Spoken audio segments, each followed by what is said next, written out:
ఉమ్మడి చిత్తూరు జిల్లాలో మామిడి రైతుల కష్టాలు వర్ణనాతీతంగా ఉన్నాయి.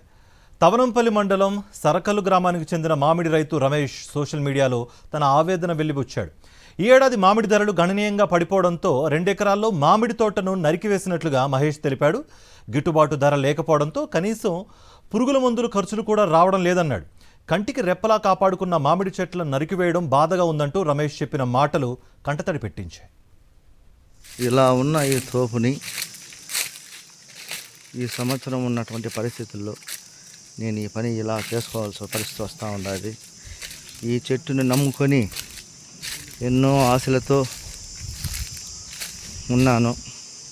అయితే కనీసం మందుల ఖర్చులు కూడా రాలేని పరిస్థితిలో ఉన్నప్పుడు ఏమీ చేయలేక, ఎవరిని నిందించలేక, ఎవరిని దండించలేక, ఎవరిని ఖండించలేక మన బతుకులు ఇంతే అనేటువంటి పరిస్థితుల్లో ఈరోజు నేను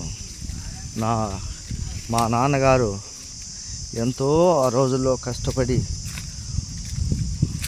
ఒంటెద్దు బండి మీద నీళ్లు తోలి ఈ చెట్లు పెట్టి సాకితే ఈరోజు ఉన్నటువంటి ఈ పరిస్థితులు దాపరించి నేను ఈ చెట్లని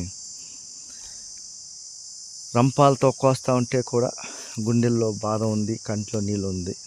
కానీ అసహాయ స్థితిలో నేను ఈ చెట్లన్నింటినీ కూడా కోయాల్సి వస్తూ ఉండాలి. ఏదో ఒకటి చేసుకొని తీరాలా అనేటటువంటిది పరిస్థితుల్లో దయచేసి రైతులు ఉండేటువంటి సమస్యను అర్థం చేసుకొని ఏ ఒక్కరైనా స్పందించి రైతుకు న్యాయం చేయగలిగితే, రైతు కన్నీరు రాకుండా ఆపగలిగితే, దానికి తగినటువంటి అవకాశాలు కల్పించగలిగితే మరింత సంతోషం ఉంటుంది.